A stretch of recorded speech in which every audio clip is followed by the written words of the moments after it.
तर मग आज बनवूया वालाच्या शेंगांची भाजी. त्यासाठी लागणार आहे 7 ते 8 मिरच्या, त्यांना छान कापून घेऊ.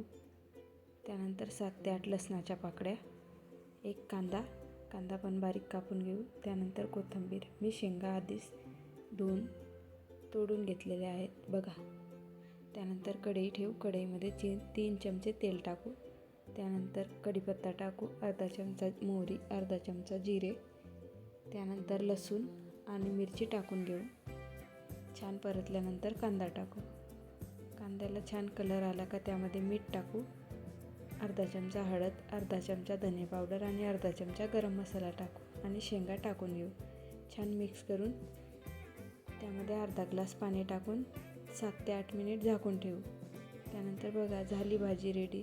त्यावर आता मस्त कोथिंबीर टाकू आणि मिक्स करून घेऊ. झाली भाजी तयार.